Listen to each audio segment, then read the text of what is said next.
Good afternoon, everybody. It's Thursday, September 10th. Welcome to the Effective Resume Workshop. Please note this event will be recorded and is currently live on Facebook. The recording will be on the Career DFW Facebook page and on the Career USA YouTube channel for others to view in the future. By participating in this event, and if you post a comment in the chat box or have your microphone or camera on, you give consent for your comment, name, and picture to appear. If you're on Zoom, we ask that you go to gallery view. That way you can see, we ask that you go to speaker view, not gallery view, so that you can see the speaker. And that's what it looks like in the lower left-hand corner, where you see the speaker on the right-hand side and the PowerPoint slide on the left-hand side. And right there in the middle where you see that little red arrow, there's you can grab it with your mouse for those who are on a PC or Mac, and you can slide that back and forth and make the speaker bigger or smaller, or change the ratio of the two items however you'd like. For those on Zoom, if you have questions, we ask that you open up the chat box and enter your questions there. For those on Facebook, please just enter your questions into the comment box. I am monitoring the feed and I'll make sure we get those questions answered for you. We will review one or two resumes today live online. You can submit your resume by using the chat box. If you want to delete your header information, please do so before you submit the resume. Please remember that your information will be published on Facebook and YouTube. We already have one resume who's been submitted. If anybody else would like to do it, just click on that little blue arrow where it says file and you'll be able to attach a file that way. Well, good afternoon, everybody. My name is Jeff Morris. I founded Career DFW back in 2008 to help the unemployed in the DFW area. In 2012, I started CareerUSA.org to help people outside the Dallas-Fort Worth area. Since 2007, I've been facilitating and leading the North Dallas Plano Career Focus Group. And since 2017, I've been a member of the practice interview team. Our speaker today is Carol Burkell. She's a certified professional coach. Carol, thank you for being with us, and I'll let you take it away. All right, thank you. I will share my screen and welcome to everyone. And I will get into presentation mode so you can see it a little better. Here we go. Can you see it okay? Perfect. Good, good. So welcome everyone. I appreciate you taking time out of your day to watch this webinar, and I know you'll find it to be fun and hopefully informative as well. And we will be using the interactive features of Zoom, and those on Facebook Live can submit questions and we will address those as well. And in Zoom, if you could go ahead and click on the participant box and give me a green check mark if you've seen one of these Resume Thursday sessions once before, and give me a red X if this is your first time and you've never seen one of these Resume Thursday sessions. And I'm looking over here at my second monitor where I monitor the participant box and chat box. So give me a green check mark if you've seen one of these sessions before, and a red X if it's your first time, you've never seen one before. So we have quite a few people that have returned and a few new folks, and we design these sessions for both audiences because I always add new content every week. Good. And then also, if you can open up your chat box. It's going to take me a second. I'm going to have to do something. I always have to hit, there we go. The annotate box to get the chat box to open for some reason. There we go. And it looks like we have one resume. Okay, good. And we may have time for a second resume. So if anybody does want to submit their resume to be reviewed at the end of this, towards the end of this session, you can send it to us in the chat box as a file attachment, and you can delete your contact information if you want to remain anonymous. Good. And to get us warmed up, I do have an opening question. And the theme of today is resume mistakes, the top resume mistakes, and I've added some other content as well. But to get started, I'd like for everyone to go into the chat box and type in the biggest mistake you've seen people make on resumes, or maybe it's a mistake you made and somebody helped you correct it with your resume. But what's the biggest mistake you're aware of in terms of resume writing? And thank you. We have a second resume, so thank you for that. So we are full up on resumes, which is good. Good, and people are starting to go into the chat to answer this question about what's the biggest mistake you've ever seen. Somebody said more than 2 pages. Yeah, 2 pages is the sweet spot, but there can be some exceptions like the federal government, higher education, really technical jobs, sometimes longer than 2 pages. Dates lining up. Oh yeah, that's a big one. If yeah, they aren't justified, that causes issues. Too much content. Oh, I see that so much. You want to have some white space so those keywords jump out, and too long of descriptions, too wordy, and also too short. Yeah, you don't want it too short. Misspellings, that happens all the time, and you don't want to have that happen, because a recruiter, if they see a misspelled word, that's going to be the thing they remember, and that's not what you want. And that could prevent you from being presented to the hiring manager. And yeah, not providing contact information, definitely. And resumes that aren't aligned to the job, wrong contact information, that's bad. And duty focused as opposed to accomplishment focused. And we will show examples of how to do that. And formatting that an ATS or applicant tracking system doesn't read well, yep. And not organized. Those are great, yeah, common mistakes. So thank you for that. And by way of background, many of you know I've been a hiring manager for many years at an IT firm. I worked at EDS that was acquired by Hewlett Packard in 2008. And I retired in 2012 to get a job as a recruiter so I could really learn the industry. So ultimately, when I became a career coach, I'd have that experience behind me. And it turned out to be a great experience to work both in agency environments, and I did some corporate recruiting as well. And I've placed candidates in a variety of roles. And like Jeff, I serve as a panelist for the Dallas Pit Crew. That's the practice interview team. It's good to work on your resume, and it's even better to work on your interview skills. So if you want to practice an interview, all you have to do is send an email to the contact information that Jeff just shared in the chat box for the Pit Crew. Just send your resume and a target job description, either for a real interview you're preparing for or just a target job. And then we'll set you up with a panel and do a mock interview and provide feedback for you. And people find that to be very valuable. And sometimes they come back several times to practice again. And I'm certified by the Professional Association of Resume Writers and Career Coaches. And since I retired as a recruiter, I retired last year just to focus on full-time career coaching, I do keep in touch with my colleagues at Next Step Recruiting, where I retired from. And this week, these are the hot jobs that they are recruiting for. There's a financial analyst position in Arlington, a couple of senior accountant positions that are remote right now, or eventually would be in Dallas or Chicago. And there's a unique credit collections manager position open. If you have that background, these jobs don't open very often. And a couple of new hot jobs, a digital marketing specialist and an e-commerce analyst. So if you meet any of these requirements, or if you just have general background in accounting, finance, HR, and even IT, business analysis, they also have an IT division as well. So feel free to reach out to me, to Carol Brickell on LinkedIn, and I can get you to the right recruiter.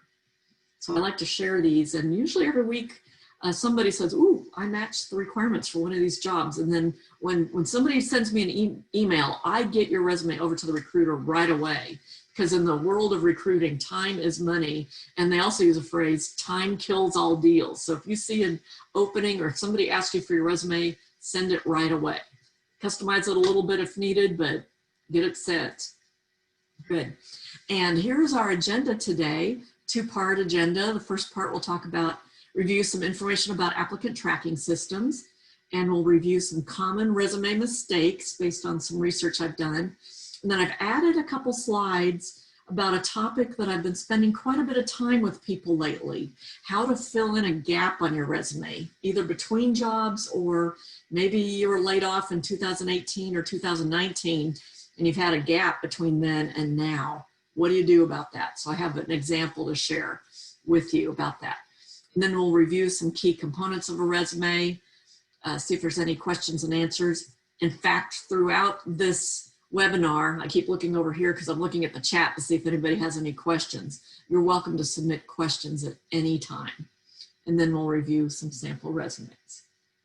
Does that sound good? Give me a green check mark if you're ready to rock and roll. Green check mark in the participant box. Somebody gave me a yes in the chat. That's great. So give me a green check mark if you're ready to roll. Good. So review about applicant tracking systems.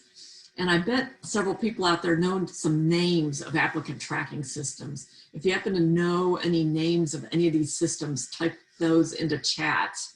You probably know some names of those.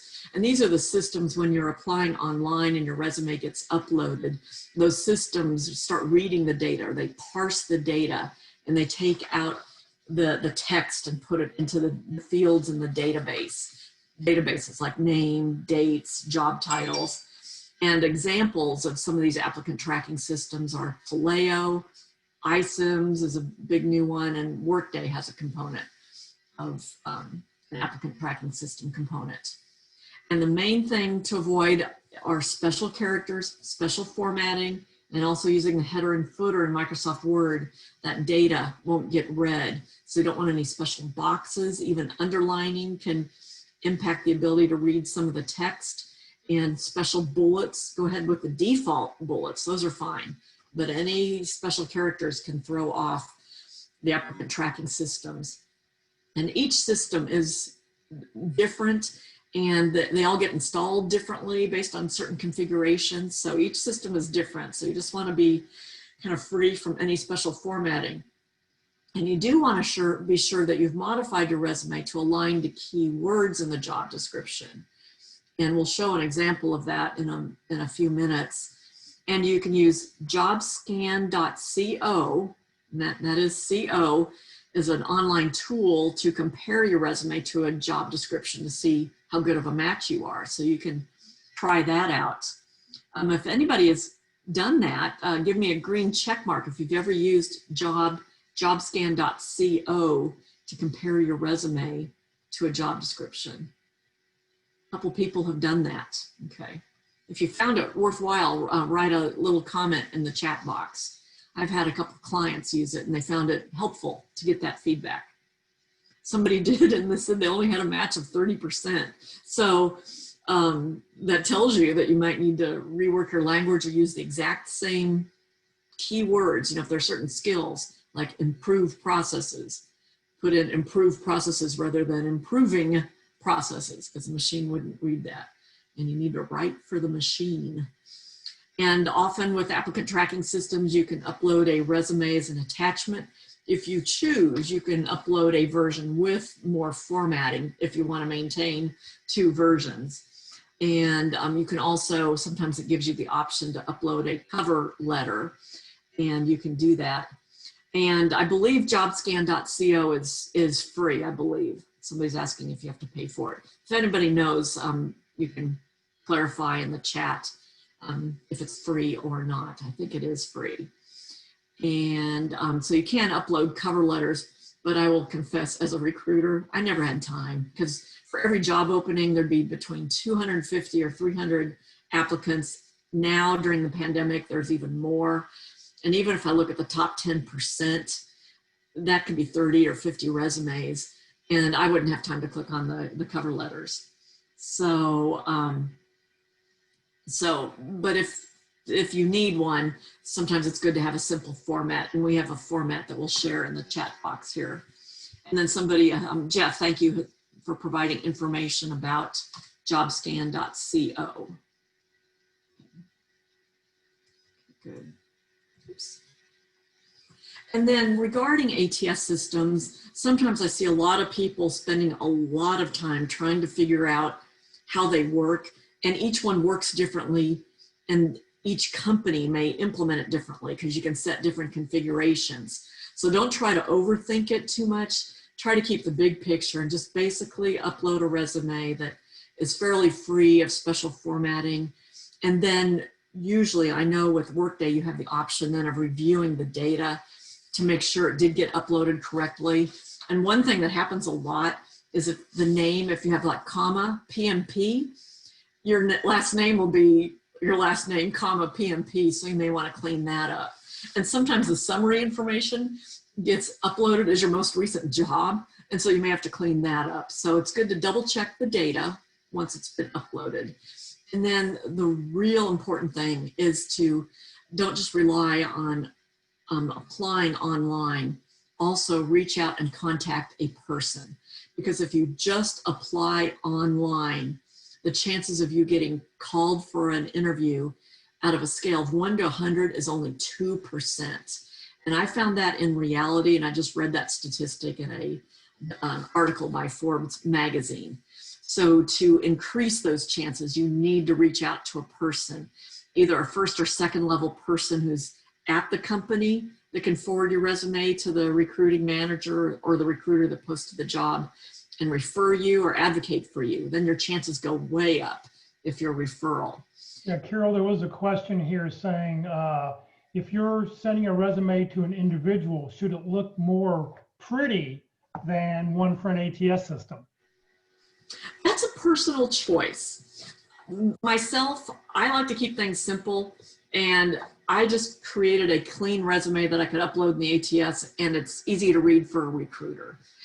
If you want to create another version that has formatting in it, you're welcome to do that if you want to do that. So I'd say that's a personal choice, but don't get over fancy. Like I saw somebody that had a script text and purple colors and boxes that made it kind of hard to read. Like where do I focus? So you don't want to do over formatting, but if you want to add a few boxes and underlines and maintain 2 different versions, that's a personal choice.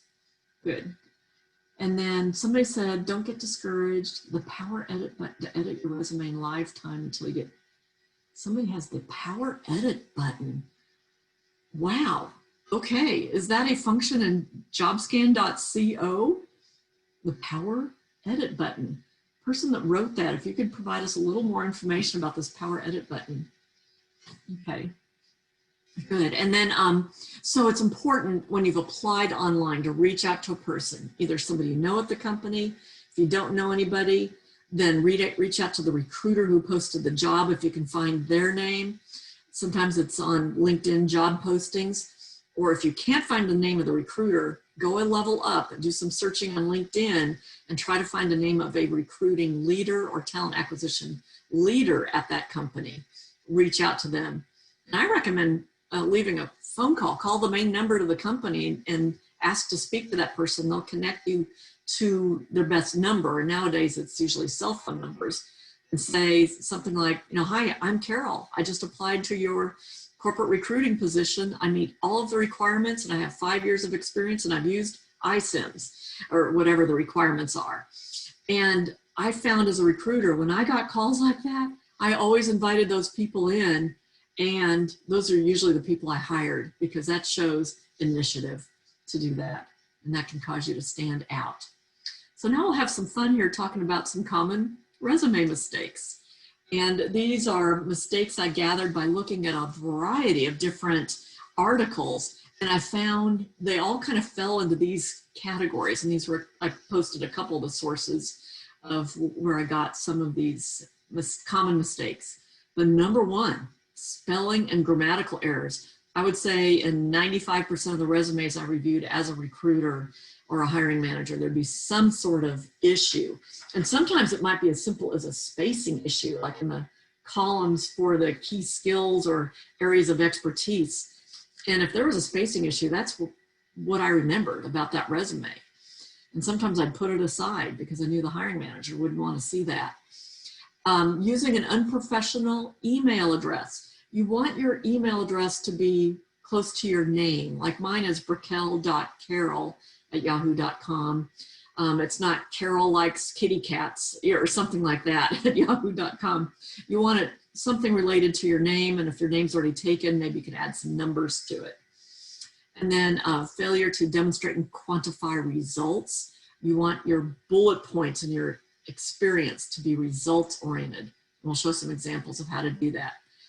and too many buzzwords and overused phrases. You don't want to use jargon and buzzwords or acronyms that are only important to your old company, because you want it to be meaningful to the hiring manager.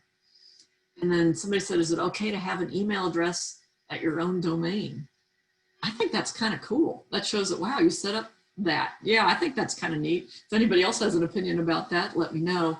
And you do want to use more newer email systems like gmail.com rather than AOL or something, or Rocket Mail. And also, don't use overused phrases. I see a lot of people in areas of expertise list things like hardworking, team player, detail-oriented. I'm like, shouldn't everyone be a hard worker? You don't want to put those things there. The recruiters are getting tired of that, and I've read that in multiple articles. On the other hand, if the job description says they're really looking for somebody that can deal with ambiguous situations, you may want to consider putting that phrase in your opening paragraph, something like that. If there's a specific professional skill they're looking for, but just these buzzwords, hardworking, yeah, you want to leave those off. Okay. And then people said for a format or design that is too elaborate, you don't want to do that. Like this purple colors and too elaborate. And then also too much text. That's a common mistake. You want to make sure you have lots of white space so that the text and those accomplishments really jump out. And you do not want to use first person. So you don't want to say, I did this, I did that, I'm this kind of person. You want to write your resume in third person. And now it's okay to use first person in your LinkedIn about section, but on your resume, do not use first person. And you don't want to say references available upon request. You don't need to put that on your resume. And you want to be sure to customize it to match the job. And you want to be sure to include your LinkedIn address. And if your LinkedIn address has those extra numbers and letters on it, you can go into your profile on LinkedIn. And when you go into edit profile in the upper right, there's an option to update your URL, LinkedIn URL, and you can take off all those extra numbers.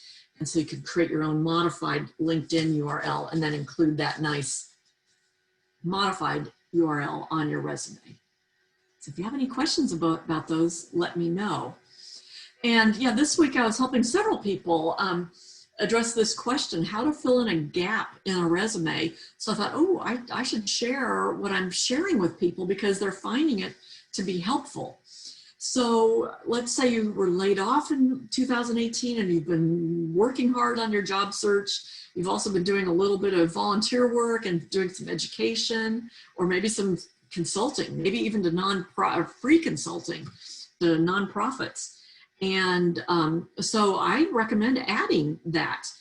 And instead of a company and job title, you could say something like community leadership and consulting, and then list a couple bullets about the work you did.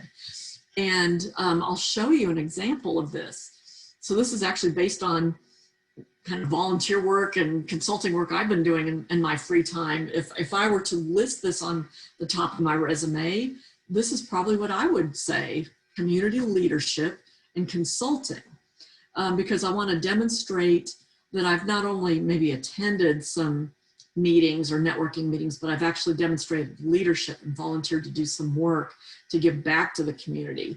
And so I would say something like, I serve as a panelist and a coach for the pit crew. And then also, I've done some pro bono consulting for a church organization. So the way I wrote it was provide consulting services to a local nonprofit organization on how to do job interviews. So that's one way of filling the gap. Okay, great. And thank you to Susan, who provided more information in the chat box about the Power Edit button. It's available for premium users for, I guess, jobscan.co. So thank you for that. Good. And if anybody else has any ideas about how they found it effective to fill in a gap on a resume, feel free to type those into chat. Yeah, so if anybody else has any ideas, feel free to share those. Now we'll talk about characteristics of good resumes. And your goal is to make it easy for the system and the people to determine that you're a good match for the job. You want to make sure the formatting is clean and lots of white space, not too much text. You want your overall length to be about 2 pages if you can. Some situations like government, they do like to see longer resumes. And in terms of number of years, I think we have a polling question we can put out to people. I like to get feedback on this regarding how many years of experience you should put out there, especially if you have a lot of experience. So there is a poll out there. So I'd like people to select, whether you like to show all of your experience on your resume or maybe only the recent 10 to 15 years, or show details about the most recent jobs, but then also have a section called prior relevant experience and just list the company names and titles. And so far we're seeing the third option is the one most commonly used. And that's the one I do recommend the most.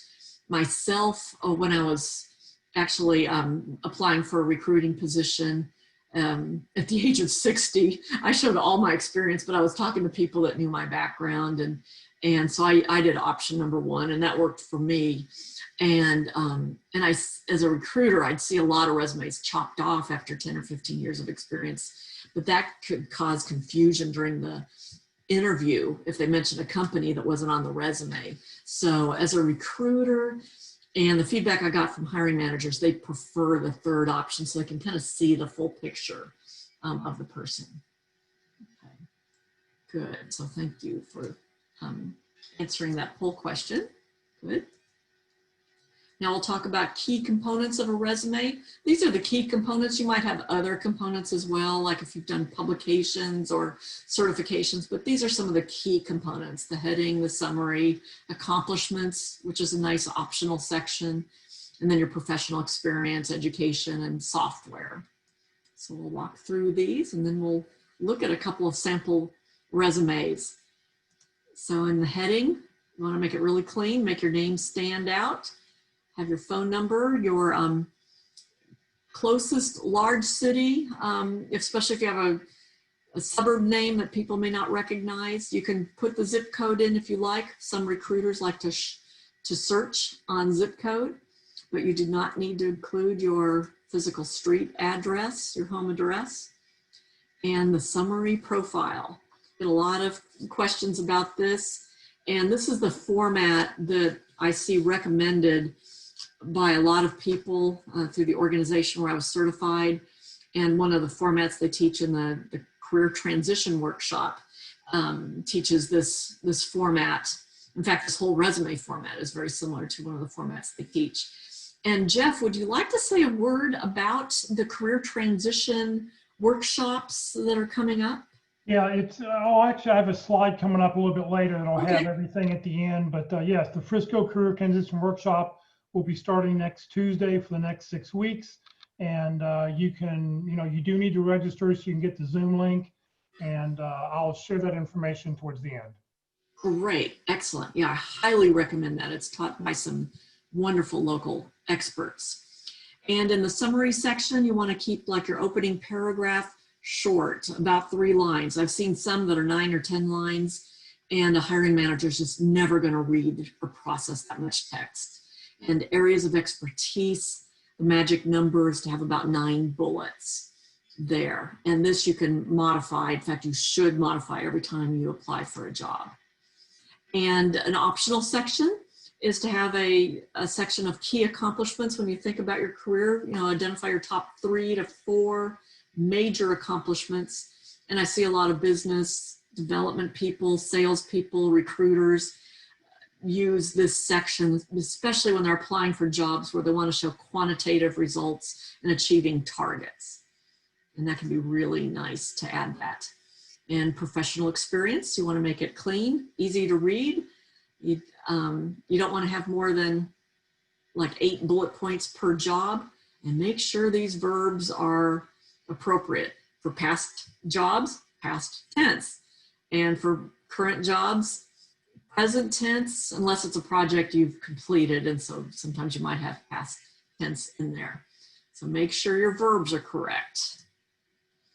And you do want to limit the number of bullets per job to around 5 to 8 bullets per job. You don't want 15, 20.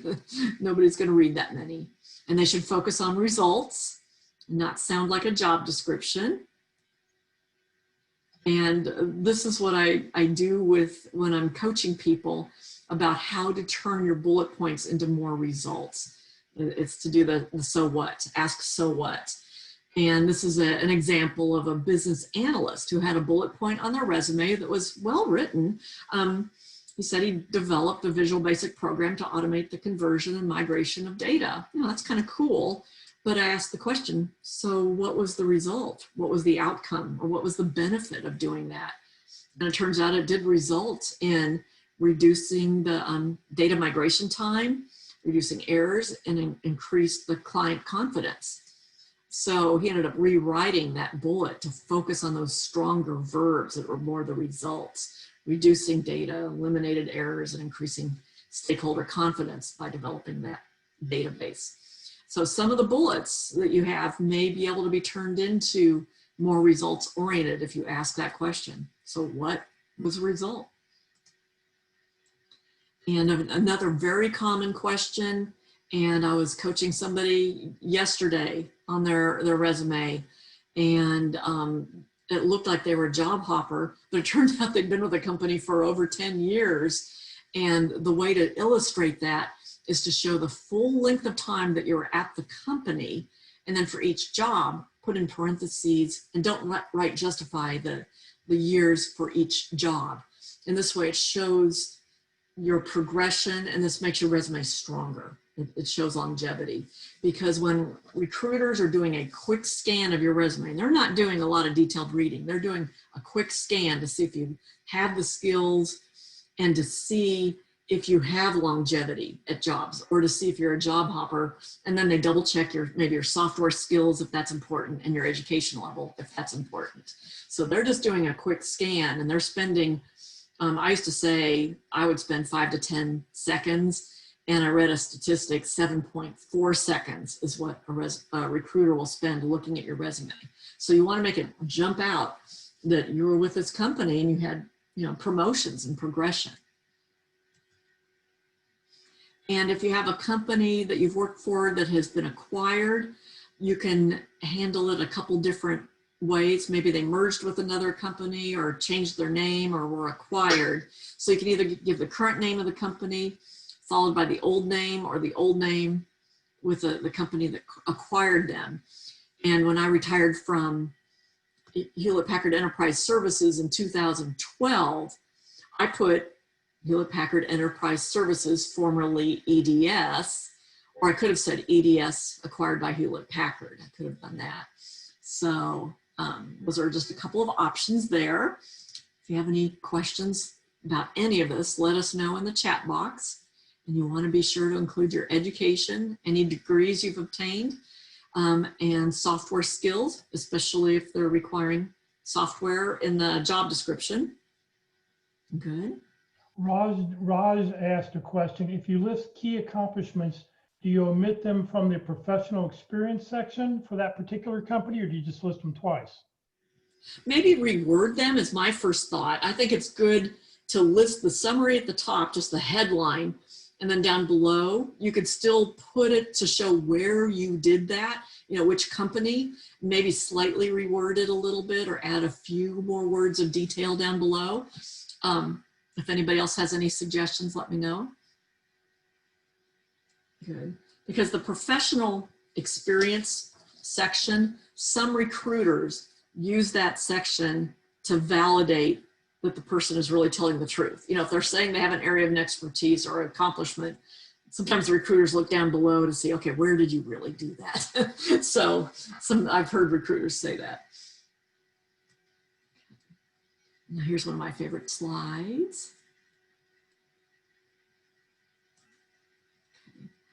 And I just hid the names of the annotators. I just remembered to do that. That's a new function in Zoom. If you're going to annotate your slides, sometimes now Zoom puts the name of the person doing the annotation on the slide, and you have to turn that off. And I just remembered to do that. So I'm going to annotate this one. And what I have over here on the left is a job description. So this is a sample job description. And what I recommend to everyone that I coach and everyone I talk to basically is that when you're applying for a job, take a minute to really read the job description and either print it off or look at it online and study what are the real skills that they're looking for using their, in their language, what is important to them. And in this particular job, they're looking for somebody, a business analyst who can document business requirements, improve processes, and then create process flow charts. And so if you've done that, you want to be sure that you use that language. And then also Agile is important. Great. Agile, and then Visual Studio is something important. So you want to be sure to include that in your resume.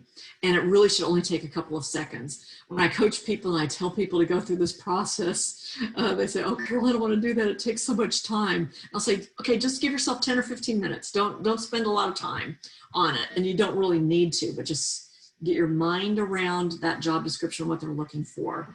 And sometimes by doing that, you may even discover, oh, this job was called a business analyst, but they're really looking for a data scientist. So maybe I won't even apply to that because they're looking for something different than what I've done. So it's worth doing that because you don't want to take all that time to apply for the job and go through that whole process if it's not a good match. Good. Okay, good. We've got a couple of questions that have come in. So it makes sense to have both a summary and key accomplishments. Yes.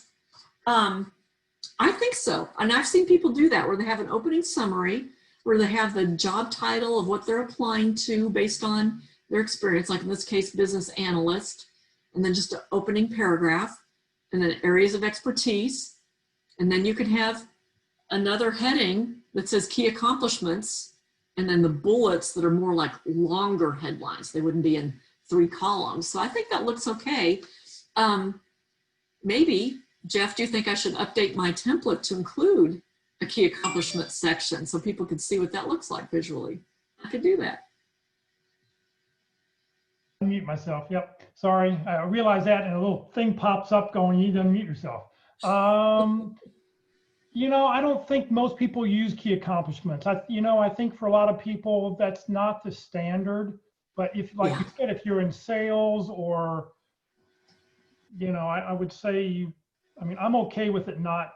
I like the way this is now without the key. For the business analyst. Or the other option is maybe I create a template for sales types of jobs to show that. Right. Hey, Jeff, could I comment real quick? Yes. Sure. So this is Raj. The reason I brought that up is because I don't remember exactly in one of the other webinars on resumes, I saw that they said it's better to have the key accomplishments, or I think they used a different title there. It was a more functional resume, kind of highlighting your top skills, especially if you have gaps in your employment, you cover your top skills there. And then in your professional experience, you put your dates, but there may be some gaps. But if you cover those in your key accomplishments, they know what your top skills are. Listen, you can get 10 resume experts together. I've always wanted to do this for a fundraiser for Career DFW. Get 10 resume experts, throw them in an MMA match, and it's a knockdown drag out to who can come out with the perfect resume. And quite frankly, they can't do it because everybody, you're going to get all sorts of answers from all sorts of people. And I think the key is it's whatever you feel comfortable doing and whatever is getting you phone calls. If you're not getting phone calls, then you need to change something. Your resume is like a fishing hook. It's just bait that you're throwing out there. And if you're not getting phone calls, you're not getting a reaction from it, you need to modify what you're putting out there. That's a great answer. I do have a follow-up though. If you have a functional section in your resume, does it still go through the ATS without any issues? Well, I think the whole key will be is that you're going to have to go modify it. The ATS system probably won't be able to recognize what to do with certain sections. And you're going to have to be very careful and make sure that you look at that everything falls into the right place. Just like, I don't know if you mentioned that if you had your name, Jeff Morris, MBA, it could say my last name. It could say my first name is Jeff, my middle name is Morris, and my last name is MBA. MBA. If you're not careful. So, you know, when you do an ATS system, you've got to be very careful. But remember, ATS systems, 2% of the time they may call you from an ATS system. What you want to do is you want to contact somebody. You want to make that phone call. And then when they say, well, have you applied online or have you applied in our ATS system? Oh, well, you know, I want to make sure that this was a company I want to work for or something. Yeah. In an ATS system, like often they take this first paragraph, but they think, oh, that's their first job. They put that summary paragraph as their first job. So if you have functional stuff, they'll think that's your job. So it'll get loaded totally incorrectly. And the feedback I've gotten consistently from hiring managers is they want to see the story. They want to see the reverse chronological order on the resume. They want to see your progression. And if you've had gaps, they feel like if they see a functional resume that you're trying to mask something. And then also it's frustrating to a recruiter because they start looking at the top of the resume and look at the summary information, and they want to see the most recent job really quickly towards the top of the screen and see if you're working. And if there's still a lot of functional information, it gets a little frustrating to a recruiter because sometimes they're making a decision based on only looking at this much information on the resume. Susan on Facebook, Susan says, as an executive assistant, I place 1 or 2 accomplishments under each work experience, followed by the bullet items. Yes. Yeah. And that's fine too. That's another option. And like Jeff says, we're offering different pieces of feedback from our perspectives, and it's up to you to really think about what works best for you.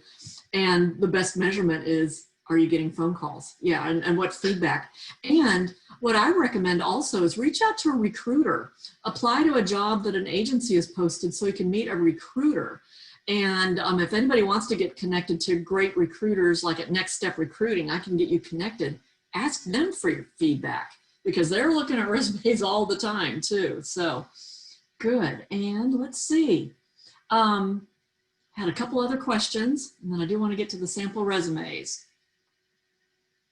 And then no summary section for each position, just bullet points. I've seen resumes both ways. I think bullet points is just fine. Sometimes an opening line or 2 about a job, about the overall responsibilities can be okay. So it's kind of situational, what you feel comfortable with. So either is fine. And I actually, on my resume, I actually have listed who I report to. So it shows that I report to the owner of the company, or I report to the director of manufacturing, just to show, you know, where you fit in that pyramid.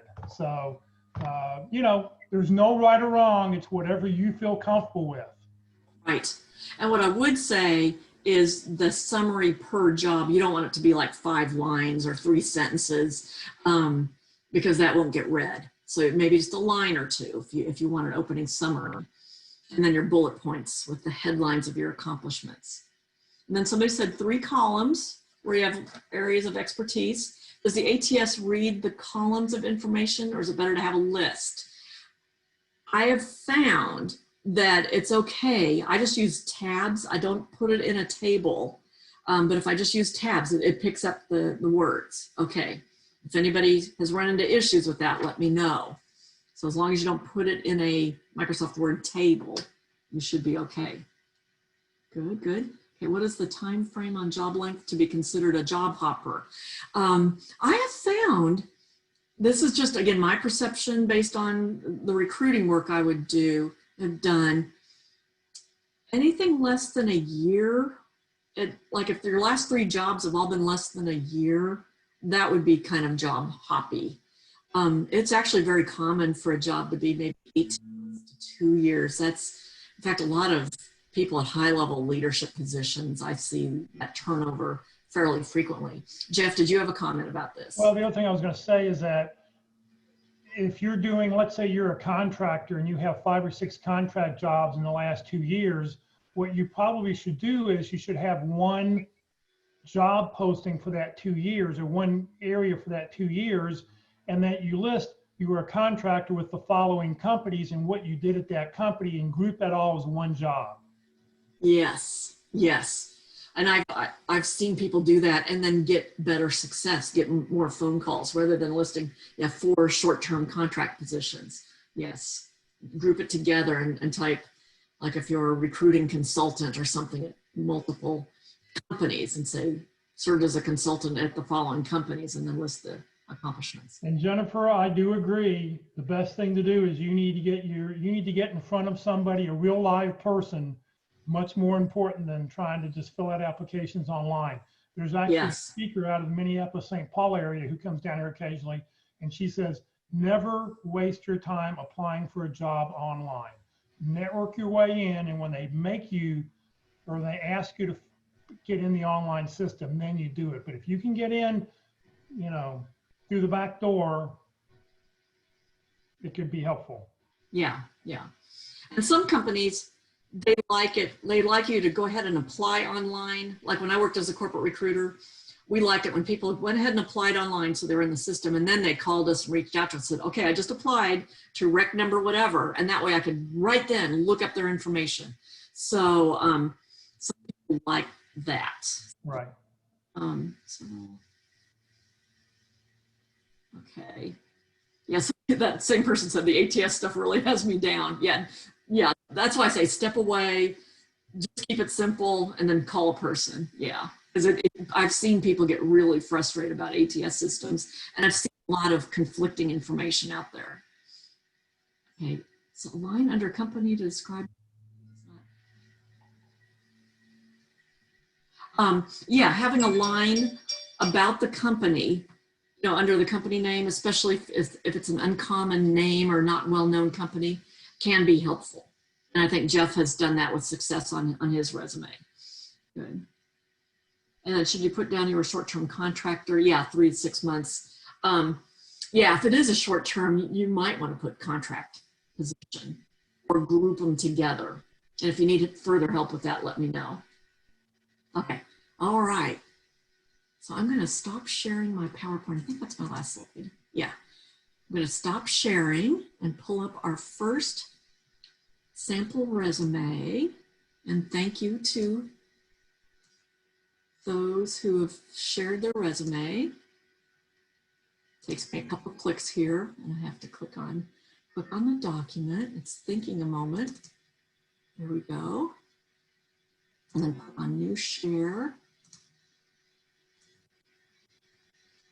You should be able to see it. I'll attempt to open my chat box again so I can watch for any questions. Good, okay. All right, well, thank you for the first person who has shared their resume. Whoops. It does that. Zoom just kicked me out. I didn't do anything. Really, I didn't do anything. No, there we go. I'll do it again. Let's see. Sometimes it does that. I don't know if there's just too much going on my screen.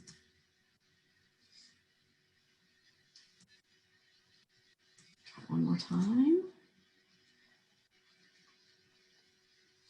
Can you see the resume, Jeff, or no? Yes, I can see it. We're good. Okay, all right. I can't tell. I'm not going to open up the chat box right now just because I think when I open that, it was too much for Zoom to handle. I'm going to try to make the text bigger. Okay. Good. So, so Jeff, if you see any questions, feel free to pop in with the questions. Okay. So what I'm going to do right now is just scroll down this resume so everybody can take a look at it, and go ahead and type in things that you like about the resume or any suggestions for improvement. And so there's a profile section with bullets. And there's an experience section. I will point out that these, the left justification is off. It doesn't look visually correct. Okay. And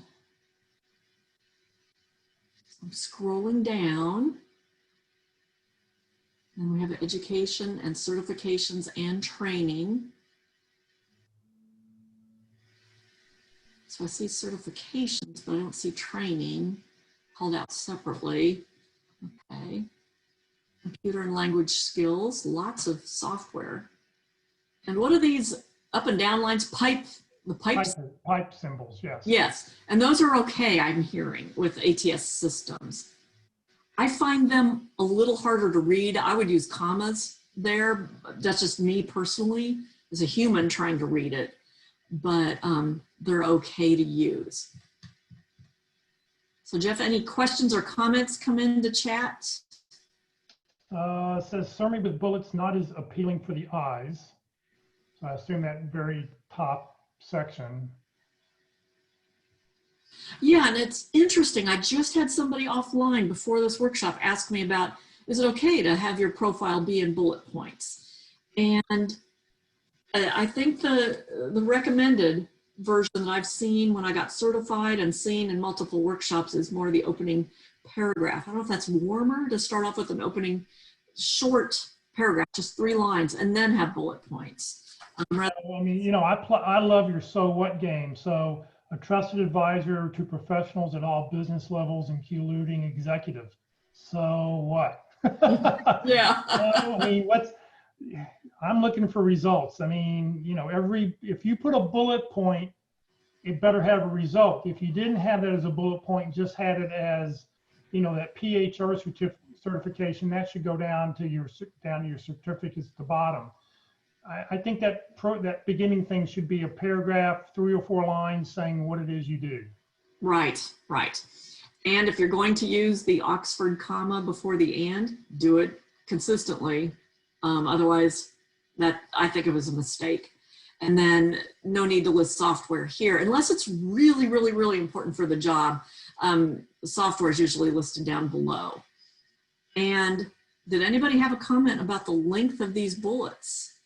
And that's 4 lines there, and they're not. 3 lines is good. 3 lines should be the max. 2 lines would be preferred, I would say. 1 to 2 lines, yes. 3 lines if needed. And I recommend putting the company name and location in bold with the full dates that you're at the company in bold on that same line. And then talent and HR specialist is just your heading underneath. Now, if you had multiple jobs, you could put the length of time you're in each of those jobs. So that's why you should have the length of time at the same line with the company name. Bill says, what effect does the gray line bar have? So in between. Oh, that text probably would not get read, and that's just the experience word. So the text probably wouldn't get read. I don't know if it's up reading beyond that. So I would avoid it because it can throw off the ATS. A good question there. Okay. Yeah, and there's too many well, not too many, there's 2 lines. The title of the company, the company name, and the length, you don't really need to put months down there. I wouldn't say that's really important. I mean, you need to do that when you fill out an application, but on your resume, I think the years are all you need. Right. Yeah, for this, it does get tricky when you have a job that's within the scope of 1 year. So Right. 2018, so that might have been why. So I will go through and say, okay, well, what happened between 2012 and 2018? So, yes. So that's where you may want to fill in that gap with. I'm going to go ding, ding, ding, ding, ding, ding, ding. Yeah. Continuing education and maybe a bullet point, cared for a family member or something if needed, you know, so I've seen people do that just to fill in that gap. Okay. Lots of great education. And so I get confused here because it says certifications and training, but then the subheading only says certifications, but it looks like there's also some training. So I would just list just the certifications. Training, I only put, it's real easy to sit in a training class. And so I only put training if it's really, really, really famous training that you've attended, like one of those big negotiating classes or something, but just attending a training course, or if it's something critical for the job, maybe. But I would focus more on the certifications. And if you do want to list training courses, have training as another heading and then list a couple of those important classes. All right. Well, great. I mean, we're just We're about out out of of time. time. Yeah, so Yeah. we're just gonna get one today. If you want to reach out to Carol, here is her, what her LinkedIn profile looks like, Carol Bukel, CPCC. There was a question on Facebook. I just signed up with Indeed. Should I allow my resume to be public or private? Say that again. I just signed up with Indeed. Should I allow my resume to be public or private? Well, I don't know. I would say if you want your word out there, especially if you're not employed, I think that's the reason they have that. If you're employed, you might want to make it more private. But if you're out there looking for a job and you want everybody to know, I'd make it public. Yeah, somebody said public. But it might be different if you're employed. Okay, well, very, very good. All right, well, if you need to reach out with Carol, if you want to connect with Carol, be sure, as always, whenever you send a LinkedIn invitation, always send a personal note with us. Let us know how you met us, how you saw us, what seminar you were in, whatever. Let us know so we can, have that connection when we're trying to figure out who exactly you are. Because if I don't get a personal note personally, I will not connect with you. I'll just tell you that right now. So, yeah, the second person that sent their resume, if you want to reach out to me, I'll talk with you. Okay. For those people on Facebook, if you'd like to get the sample resume, the sample T cover letter, just send me an email at webmaster@careerdfw.org, and I will be glad to send that to you. Webmaster@careerdfw.org, and let me know you need the sample resume and the sample T cover letter. Tomorrow, some other program we've got coming up tomorrow, Friday, from 9:30 to 11:30, the North Dallas Plano Career Focus Group, the new normal, a job search and what has changed. We have a professional recruiter who's going to be with us tomorrow. He's has extensive experience placing people, high-level positions and everything. So it'd be an interesting topic to hear from his side of the desk what has changed. So you can join us tomorrow morning at 9:30 to 11:30. Next Tuesday, our LinkedIn presentation will be by Ruth Lipsky, Tuesday at 1. Also Tuesday, as I mentioned before, the Frisco Career Transition Workshop will be starting. It'll be session number 1 of 6. This week, or this Tuesday, will be jumpstart your job search. You do need to pre-register. So if you go to the Career.fw calendar and look at next Tuesday, you'll be able to see it listed, and you can click on the link so you can register with Stonebriar Church for that. And then, well, here we go. Sorry about that. I didn't have it popped up. And then next Wednesday, session number 7 of 13 for interviewing Wednesdays, demonstrating enthusiasm, being enthusiastic before, during, and after the interview. So like I said, you can join us on Zoom. You can join us on Facebook Live. All these sessions have been recorded, will be recorded. They'll be on the Career.fw Facebook page. They'll be on the Career USA YouTube channel. This video will be uploaded to the YouTube channel in about 2 hours. It takes a little while for it to process before it gets up there. Please check each page. Please, if you follow us on Facebook, every time we go live, you'll get an alert on your phone saying we're currently live. And if you follow us, if you subscribe to the YouTube channel, every time we post a new video, you'll see the latest video and get a link to see what we just put up there. If you go to the YouTube channel, this is what it looks like. Career USA YouTube channel. Just click on playlist where you see the green arrow at the very bottom, where you see view full playlist. I've separated, I think we have 6 or 7 different playlists now. And when you click on that, you'll see all the different lessons we've done, and you can go back and pick the one that's the title that you're interested in, or which lesson you'd like to see. So please remember, Career.fw is a 501c3 nonprofit organization. We have no full or part-time employees. Carol is a volunteer. She gives of her time each week to help you, the unemployed, the same as I do. I don't get paid to do this. I'm a volunteer. So I've been doing this since 2008 to help you land your next great opportunity. It's a nice feeling. This is what I do. It's my charity to give back to people. Career.fw survives on donations. Please consider when you land your next opportunity to make a donation, to help Career.fw to continue. And if your company happens to offer matching donations, please allow your donations to double in value.